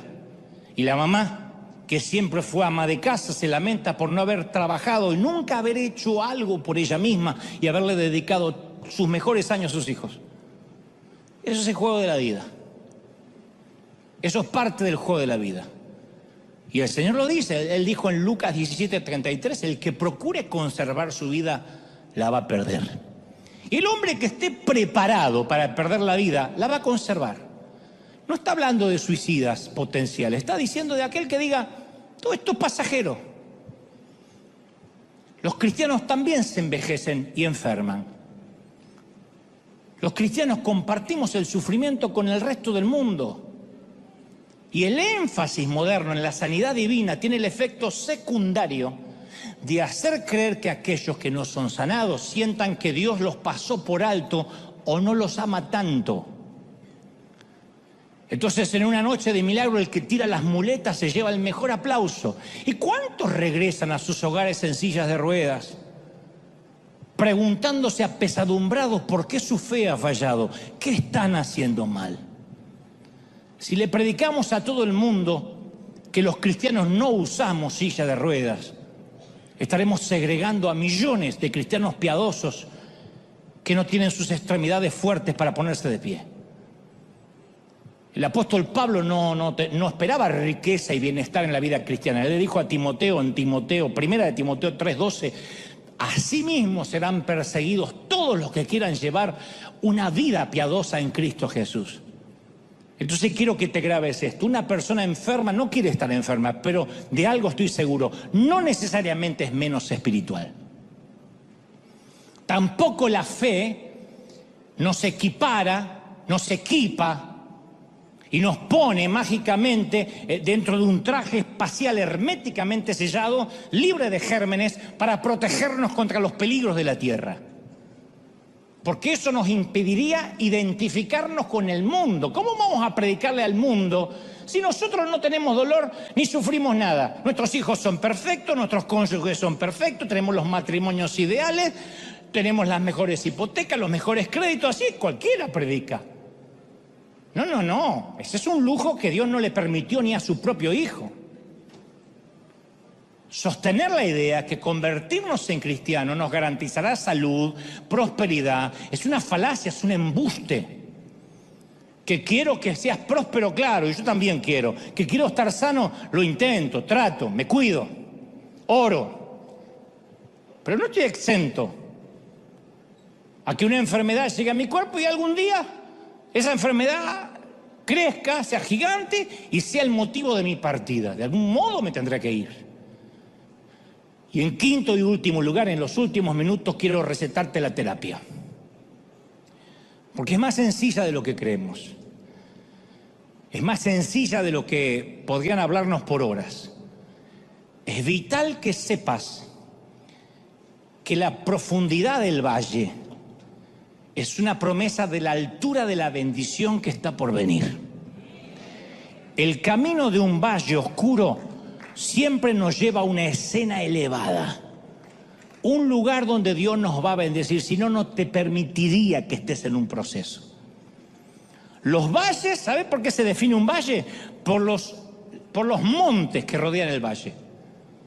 Y es posible que ahora nos toque una temporada de valle, pero los valles no serían valles si no hubiese montaña que rodean el valle. Entonces nosotros a veces señalamos a nuestro hijo enfermo o con problemas, o a los papeles de divorcio, o a las muletas, o a las hambrunas, y decimos, esto no tiene sentido.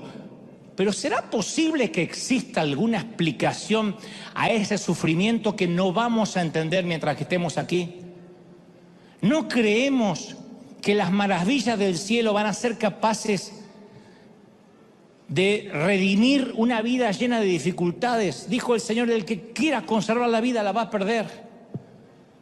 Pablo opina así en 2 de Corintios 4:17, dice, porque esta leve, hablando de la vida, esta leve tribulación momentánea produce en nosotros cada vez más excelente y eterno peso de gloria, de bendición, de montañas altas, esta leve vida. ¡Aleluya! Entonces el granjero que se ponga a llorar sobre las semillas enterradas tiene que recordar que no es tiempo de llorar, es tiempo de plantar. No tiene por qué sufrir. Cuando el corazón está partido no es necesariamente un tiempo en que necesariamente tenemos que hacer algo que no veníamos haciendo. El tiempo del dolor es el tiempo para usar la fe, de confiar, de descansar, de tener esperanza, de decir esto es un leve tiempo, una leve temporada que va a pasar, es un proceso. Ya sea que termine este proceso durante esta vida o cuando lleguemos a casa. Pablo escribe en 1 de Corintios 15:35, pero dirá alguno, ¿cómo resucitarán los muertos? ¿Con qué cuerpo vendrán?, se pregunta el apóstol. Y luego aclara, necio, lo que tú siembras no se vivifica sino muere antes. Y lo que siembras no es el cuerpo que ha de salir, sino el grano desnudo, ya sea de trigo o de otro grano. Pero si Dios da el cuerpo como Él quiso y cada semilla su propio cuerpo. O sea, aun cuando estamos en el panteón, el servicio que hacemos junto a ese hueco en la tierra, no estamos sepultando a alguien, se lo está plantando. La tumba no es un pozo, es un surco fértil. El cementerio no es un lugar de descanso eterno, es un lugar de transformación. Muchos dicen la muerte no tiene sentido, sin embargo Dios dice que tenemos que morir para poder vivir, en todos los órdenes. Cuando se siembra una semilla tiene que morir en la tierra, y lo que nosotros vemos como una tragedia suprema, Él lo ve como un triunfo. Así como la semilla se entierra y la cáscara de afuera se desmenuza, así nuestro cuerpo enterrado se va a corromper, y lo va a hacer a medida que cumplamos años hasta que vayamos a la tumba. ¿Y qué es lo que hacemos durante la vida? Plantar la fe para que produzca fruto. De otro modo vamos a tener semilla guardada en un cofre, y es semilla. Dijo Jesús, si el grano de trigo no cae en la tierra y muere, queda solo, pero si muere lleva mucho fruto. Yo no puedo imaginarme cómo va a lucir un tomate mirando una semilla de tomate. Porque lo que sembramos y lo que crece es totalmente diferente. Yo no puedo imaginarme una planta mirando la semilla, ni tampoco podemos tener una idea de nuestro futuro mirando la semilla de la fe, mirándola nomás. Uno tiene que plantar la fe. ¿Cómo plantamos la fe? Estoy en silla de ruedas. No es lo que hubiese elegido cuando niño, pero tengo fe de que con piernas sanas o con piernas enfermas, yo sé dónde voy y me alegraré en el Señor todos los días de mi vida. Si me quiere sanar, enhorabuena. No me quiere sanar, enhorabuena. Bienaventurado. ¿Estás conmigo, sí o no? Filipenses 3:20, más nuestra ciudadanía está en los cielos, de donde esperamos al Salvador, el cual transformará el cuerpo de humillación nuestra. Esa es nuestra ciudadanía.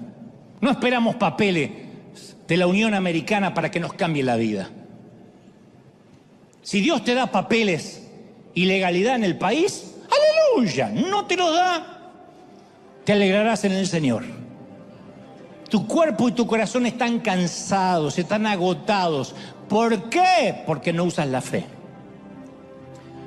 Entonces duelen las articulaciones, los músculos están fatigados. Ahora entiendes por qué Pablo describe el cuerpo como una habitación. Él dijo en 2 de Corintios 5:2, él dijo, gemimos dentro de nuestra habitación. A lo mejor tu habitación estaba acostumbrada a ser robusta, fuerte, y el tiempo pasó, las tormentas arreciaron, y a ese viejo cascarón se le han hecho algunas averías. Entumecida por el frío y azotada por el viento, tu habitación ya no es tan fuerte como alguna vez lo fue cuando joven. O a lo mejor tu habitación nunca fue fuerte. Tu vista nunca fue buena. Tu oído nunca fue muy claro. Tu corazón nunca fue muy resistente. Capaz que toda tu vida fuiste muy sensible y la mayoría de las cosas que a los demás ni le afectan, a ti te liquidan. La sensibilidad es un don de Dios, es un regalo de Dios. Añade tristeza, pero es un regalo de Dios.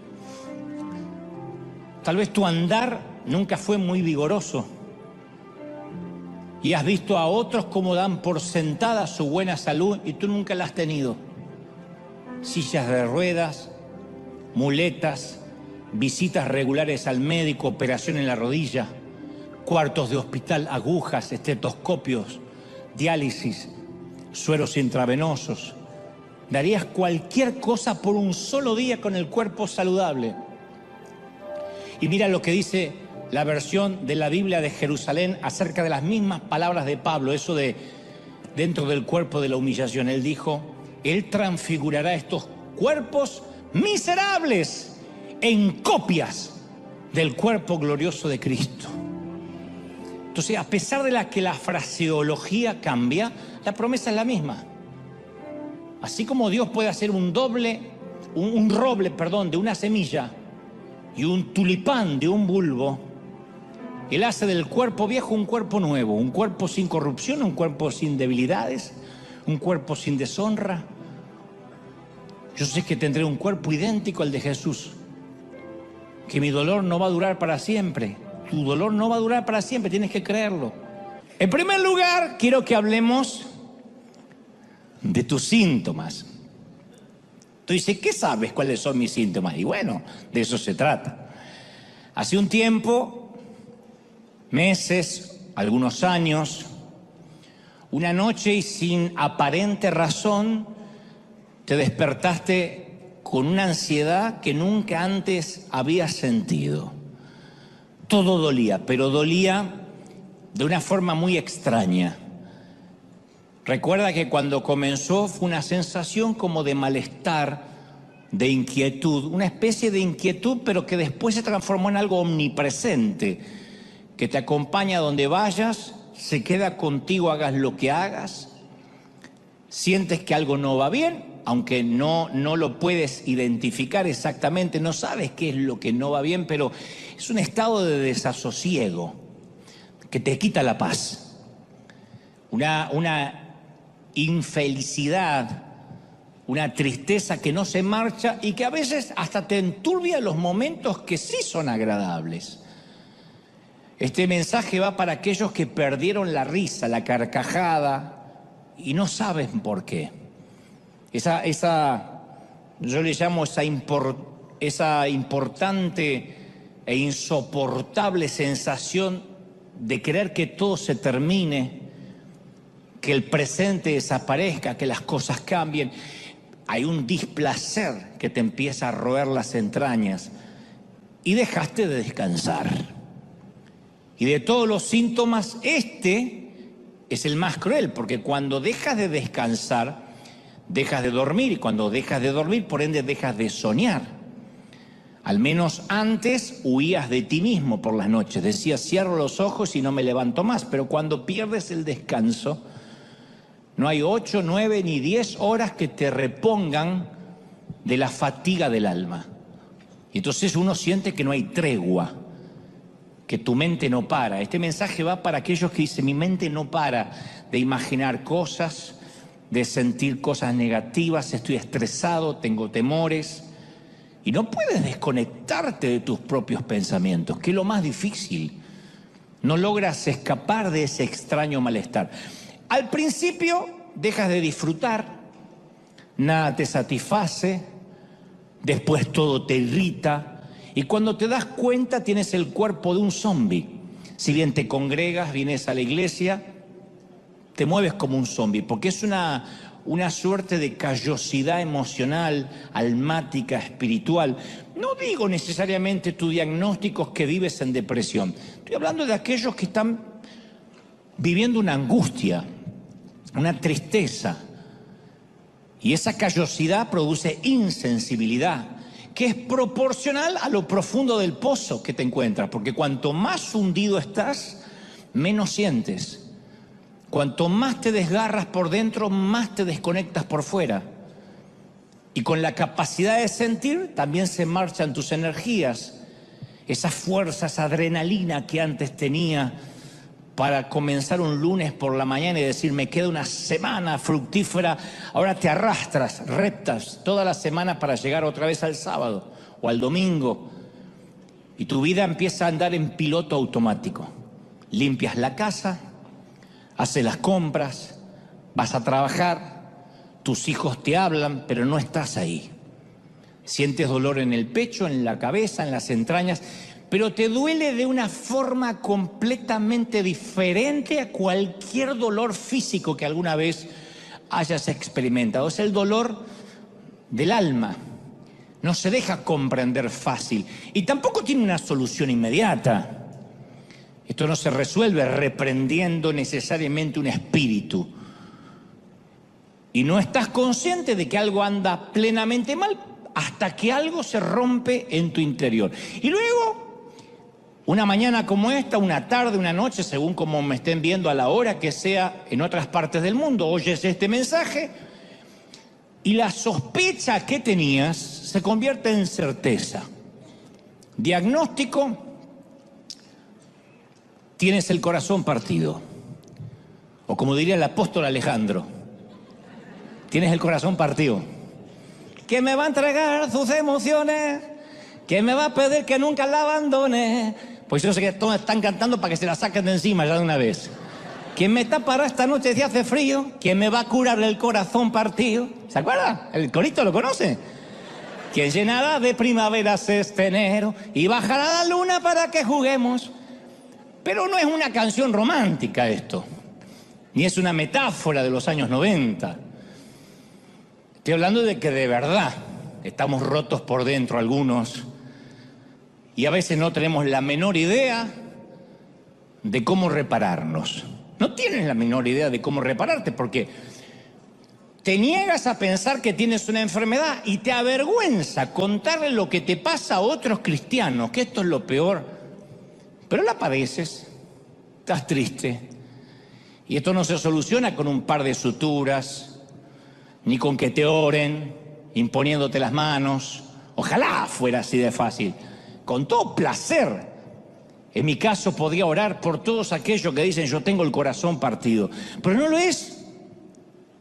Porque ¿cómo reparas algo que sabes que está dañado, pero no sabes cómo se dañó ni en dónde? Porque una cosa es decir, tengo el corazón roto por un desengaño amoroso, por una traición de un amigo, pero estoy hablando de la otra sensación, que puede tener o no razones su origen, pero aún así dice, yo no sé por qué estoy en este bucle de tristeza.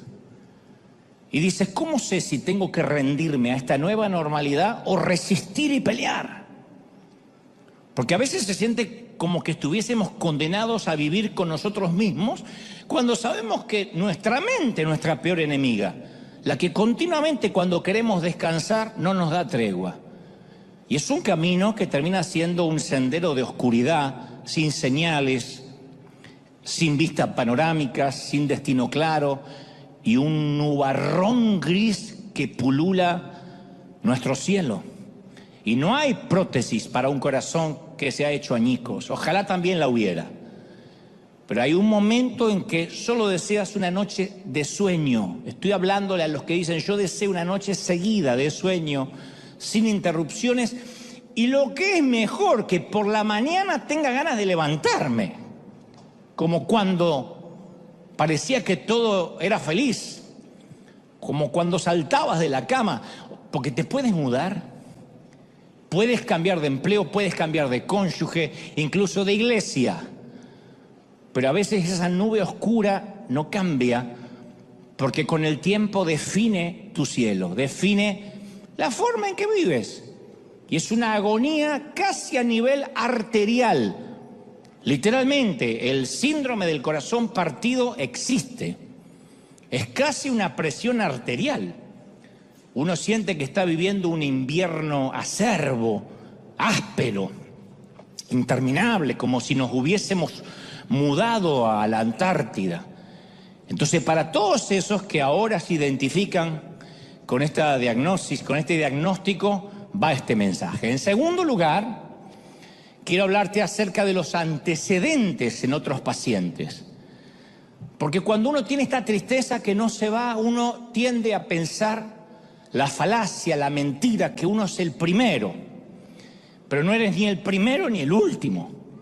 Lo que tienes es una condición humana, estás atravesando una temporada difícil y esas temporadas difíciles, esos inviernos no respetan la estatura espiritual de nadie. Muchísimos cristianos héroes, íntegros, piadosos, han sufrido el síndrome del corazón roto. El profeta Elías en un momento teme por su propia vida, después ya no le importa su propia vida y ora y dice, Señor, llévame a casa. Elías pedía la eutanasia, pedía que Dios lo matara, llévame a casa, yo al final no soy mejor ni siquiera que mis padres, por favor, toma mi vida. Y luego termina diciendo, todo lo que hice ha sido en vano. Primera de Reyes 19:4. Elías, el hombre de Dios que oró para que descendiera fuego del cielo, se siente tan deprimido que quiere morirse, quiere que Dios lo mate. David estaba tan desalentado, habló del rey David, del salmista, que quería tener alas y volar como pájaro. ¿Quiénes no se han identificado con David? David lo dijo, ¿quién me diera alas como de paloma? Me iría lejos, viviría en el desierto, lejos de todo, dijo en el Salmo 55:6. Está de más preguntar, ¿quién no ha querido que le salgan alas para mandarse a mudar? ¿Quién no ha querido mandarse a mudar lejos? ¿Quién en la vida no ha dicho, ojalá pudiera, si tuviera dinero me tomo un avión y me voy a Alaska y vivo en un iglú? ¿No? Lejos de todo, donde no lleguen ni las suegras ni los diablos, que nadie encuentre dirección. Y en el Salmo 38:6, ya David no tiene respuestas y entonces solo suspira. ¿Vieron cuando uno ya no sabe ni qué orar? Y David dice, estoy encorvado, Estoy abatido en gran manera, dice David. Me siento débil, deshecho. Mi corazón clama angustiado. Señor, mi suspiro sé que no te es oculto. Cuando suspiro y me duele, sé que lo oyes. Y luego termina diciendo, soy como un hombre que no tiene respuestas para nada. Este es David, un hombre conforme el corazón de Dios que vivió lo que a lo mejor estás viviendo durante esta semana. La misma tristeza, el mismo dolor, el mismo desasosiego. Yo conocí a un pastor que sufría de depresión neurótica. No picos de depresión, sino depresión neurótica. Y dejó de predicar porque él decía que no se sentía calificado para predicar a nadie. Yo le discutía, decía, eso no está bien, él dejó de predicar. Pero gracias a la ayuda de psiquiatras y profesionales logró salir adelante. Pero él dice que hasta el día de hoy no puede bajar la guardia. Dice, él suele decir, yo tomo un medicamento que me limpia la basura que por las noches se me acumula en los canales de mi cerebro y me da la posibilidad de un nuevo comienzo, de una nueva gracia cada mañana. Pero por ahora me toca tragar la píldora agradeciendo a Dios. Tuvo que ir a buscar ayuda profesional, porque a veces pensamos que un medicamento, que la quimioterapia, que la diálisis, que la insulina, que los antidepresivos, que las pastillas para el colesterol son una señal de una fe débil en Dios. A veces nos juzgamos y decimos, no me digas que dependés de la insulina o de la pastilla para la diabetes. Pero esas cosas no son un sustituto de Dios. Porque también están los doctores a los que Dios les da la sabiduría para que hacen la sinapsis y estudian los neurotransmisores cerebrales para que funcionen bien. Yo leía que a veces se originan alteraciones en las sales químicas del cerebro. Eso es parte de la humanidad. Tengo un amigo, predicador también, que una vez me contó, dice, todo se trata de sales que a veces, según cómo nos sacudimos, se nos mezclan. Pobre Nando, cuando canta acá se le debe mezclar todas las sales. Pero a veces, fuera de toda broma, cuando esas sales se mezclan, esas sales químicas, a las personas caen en depresión y el cerebro se inflama, merma el tamaño del hipocampo y afecta las emociones y produce altos niveles de estrés, de miedo. Esas sales que se mezclan liberan moléculas proinflamatorias que dañan nuestra manera de pensar, nuestra manera de razonar, de decidir. Hay gente que no puede decidir o decide mal porque empieza a escasear la serotonina, que es el neurotransmisor que produce el bienestar, y afecta la dopamina, que es lo que nos da la felicidad, que es un químico que nos regaló Dios, y termina afectando la melatonina, que se relaciona con el estado de ánimo, la emoción, el ciclo onírico del sueño. Entonces no dormimos, no estamos felices. Por eso insisto, tal vez a veces para algunos la debilidad sea el rehusar la ayuda que Dios te está ofreciendo. Yo no descarto el poder de Dios y hablaré de eso en instantes, solo que digo que hay gente que necesita una ayuda porque realmente le está afectando físicamente. Yo conocí a muchos cristianos orgullosos decir, yo jamás en mi vida pisé un hospital. Y cuando van a uno van en ambulancia, en medio de un infarto agudo de miocardio, ya llega medio muerto, cuando pisa el hospital lo estrenan y de ahí no salen más. Entonces, la debilidad a veces puede ser el orgullo de no querer ser diagnosticados, de no querer ser ayudados, tratados. Hasta los pastores, los líderes necesitamos ayuda. Porque en esta generación se espera que los pastores sean todos accesibles, humildes, perfectos, íntegros. Y si un pastor no está a la altura de las expectativas, se lo critica con ferocidad, se lo liquida públicamente en la plaza pública de las redes. Y posiblemente nunca te vas a dar cuenta de lo que vive un líder, un pastor en privado, Oren por sus pastores en donde quiera que me estén viendo, mirando. Oren por sus líderes, oren por sus ministros. Respáldenlos, ayúdenlos, no los critiquen, no murmuren, respáldenlos, sostengan a los hombres y mujeres de Dios. Porque, a ver, aun cuando no seas un pastor o no seas un líder, cada cristiano tiene un llamado. Cada cristiano tiene un propósito. Y el enemigo tiene la enmienda de interrumpir ese llamado y ese propósito. El enemigo tiene la intención de frenar el impacto de lo que Dios quiere hacer a través de nosotros, para que creamos que Dios nos abandonó. Pero los conflictos internos y el corazón partido son una confirmación de que eres llamado. Quiero que esto te lo grabes en tu corazón. Que te duela el corazón a veces, que a veces estés triste, es una confirmación que hay un propósito, porque el enemigo solo pelea con los que significan una amenaza. Él no pierde tiempo con los que no tienen propósito. ¿Estamos de acuerdo? Hay propósito. Como suelo decir, si tú no tienes un choque frontal con el diablo de tanto en tanto, es que se debe a que vas en la misma dirección que él. Uno tiene que chocar. Si uno no choca es porque él está contento contigo y dice, no, este no lo molesto de los míos. Pero si chocas contra él y de repente viene una tristeza que te embarga, no es que estás endemoniado, no es que te agarró un espíritu, significa que estás en buena compañía con Elías, con Moisés, con David y con tantos que en un momento se sintieron que no iban a poder alcanzar su propósito. Entonces el diagnóstico es una tristeza aguda que parece que no se va, un dolor en el corazón, una sensación de zozobra. Luego te hice ver o vimos juntos de que muchos pasaron por lo mismo y están pasando por lo mismo. Algunos simulan más que otros, pero la mayoría tiene o tuvo esas temporadas de tristeza.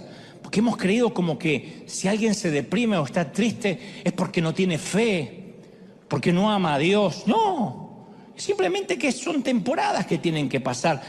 Salomón dividió la vida en 28 tiempos, 28 temporadas que no son las únicas. Pero entre esas temporadas está el tiempo de llorar, el tiempo de recoger cosecha y el tiempo de no recoger nada. Es parte de la vida. Entonces, en tercer lugar, yo quiero hablarte de las segundas opiniones. Porque yo sé que cuando alguien te da un diagnóstico, dice, me gustaría consultar segundas opiniones. Que es como otros ven la temporada que estás viviendo. ¿Y por qué viene a cuento una segunda opinión? Porque es muy común que cuando estamos atravesando este tipo de patología, aparezcan los chamanes caseros a decirnos qué debemos tomar, qué debemos hacer y cómo autocurarnos. Y cuando uno tiene ese desorden de déficit espiritual, cuando uno deja de orar, deja de buscar a Dios y cree que en modo automático va a seguir siendo hijo de Dios, Dios tiene que irrumpir y tiene que decir, tengo en tu contra, como le dijo a Éfeso, que has abandonado tu primer amor. Tengo en tu contra que ya no estás enamorado de mí como antes. Ya no me lo vienes a decir. Tengo en tu contra que te acostumbraste. Entonces, ¿por qué Dios no nos da marea baja los 7 días de la semana, los 365 días del año? Porque Dios quiere enseñarnos que en esas temporadas de tormenta y de angustia son las oportunidades para que crezcamos, para que dependamos de Dios. El no saber qué va a pasar no significa que estemos condenados de por vida a la ansiedad. Más bien significa que nos exige tener fe que Dios tiene todo bajo control. ¡Aleluya! Fe de que Él tiene la solución. Ahora, si estás buscando certidumbre, saber todo, está fregado. Pero no por una cuestión de si eres cristiano o no, porque para todos, de este lado del sol, puedes andar por fe, no puedes andar por vista. ¿Quién de acá tiene la vida asegurada? Podrás tener seguro de vida, que no sé por qué le llaman seguro de vida, porque para cobrarlo hay que morirse, es seguro de muerte. Pero, ¿quién tiene la vida asegurada? ¿Quién puede decir yo no me voy a enfermar? ¿Quién puede decir jamás voy a tener un accidente, jamás se me va a caer una torre encima, un piano? ¿Quién? Pero todos queremos ser capaces de predecir. Por eso se llenan las iglesias donde los predicadores dicen te voy a empoderar y vas a ser un campeón y te va a ir siempre bien y lo que toques será de bendición. Porque la gente quiere usar la Biblia como horóscopo. ¿Qué horóscopo? Los que escriben horóscopos son unos timadores, todos. Pero ¿qué horóscopo te va a decir? Sagitario, hoy te vas a quebrar una pierna. Ninguno. Hoy encontrarás al amor de tu vida. Cáncer, sal con fe, que encontrarás algo en el camino. Y por ahí pisas una defecación de perro. Eso es lo que encontraste en el camino. Pero deseamos tener el control. Y por eso la mayoría de los cristianos nos hemos inclinado a creer que la vida con Dios no incluye sufrimiento, incluye control. Por eso decimos, ¿cómo puede ser que estoy sufriendo si yo nunca dejé de diezmar? Si yo no entiendo, dice la gente. Porque la mayoría creemos que tenemos un acuerdo contractual con Dios. Algo como, prometo ser un buen cristiano, una persona decente, y a cambio Dios va a salvar a mi hijo, va a sanar a mi esposa, va a cuidar de mi trabajo. Pero cuando Dios no satisface nuestras expectativas, quedamos girando en un torbellino de preguntas, de perplejidad, de dubitación. Incluso cuando las cosas van mal, algunos se olvidan cuando las cosas le fueron bien. Yo me acuerdo de las palabras de José al faraón, cuando dice, después llegarán 7 años de hambre tan intensa que hará olvidar a todos de la prosperidad de Egipto. El hambre destruirá la tierra, faraón. La hambruna será tan grave que borrará el recuerdo de los años buenos. Que le pase a una nación está bien, tiene sentido. Que le pase a un hijo de Dios que se olvide todo lo bueno que Dios le dio por una temporada de invierno, es una ridiculez. Que de pronto me encuentren azúcar en la sangre, o me encuentren que tienen que tratar un tumor, o que tengo un problema en la dentadura, o que me duele la espalda, y eso haga que yo desconfíe de toda una vida de Dios, cuando me mantuvo y me sostuvo hasta acá, es una locura. José vio en su sueño ambas épocas, la abundancia y la escasez, y ambas bajo jurisdicción divina, ambas, Dios estaba sentado en el trono. ¿No es eso lo que Dios promete en Romanos 8:28? Y sabemos que los que aman a Dios, todas las cosas. ¿Qué es todas las cosas? El supermercado lleno y buscando empleo. Ayudan a bien, ¿cuántos lo creen? Todas las cosas. Entonces, Dios está en la quinceañera y en el panteón, en el cementerio. Si no, no tenemos vida, seríamos todos inmortales de este lado del sol. Dios está cuando buscamos empleo y cuando gastamos en un gran mercado. Pero el final es lo que redime una historia plagada de drama, como en las películas. Sino, ¿qué les queda para los cristianos en Irán, en Pakistán, en Uganda? Que difícilmente van a creer en una teología de prosperidad y de vida feliz. ¿Tienes artritis en las coyunturas? En el cielo no la vas a tener. ¿Tienes un cáncer destruyendo el sistema? En el cielo no hay, no existe el cáncer. ¿Está débil tu corazón? En el cielo será fuerte. Se desconectan tus pensamientos, te está fallando la memoria y te asusta. Tu nuevo cuerpo viene en el pack, en el combo, con una mente nueva. Parece que tu cuerpo está más cercano a la muerte. Es posible, de hecho lo está. La mayoría estamos más cerca de la tumba que de la cuna. Y a menos que Cristo venga antes, tu cuerpo, mi cuerpo serán sepultados. Y así como la semilla se pone en la tierra, tu cuerpo será puesto en un panteón. en una tumba, y por un tiempo tu alma estará en el cielo, mientras tu cuerpo seguirá ahí.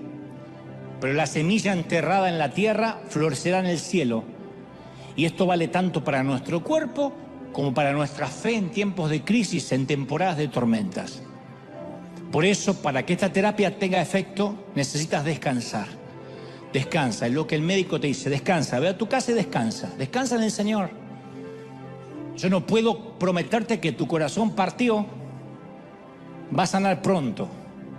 Tampoco te puedo prometer se va a recuperar del todo de este lado de la eternidad. Pero te doy mi palabra de honor que lo que ahora está torcido va a ser enderezado. Lo que ahora es imperfecto va a ser reparado.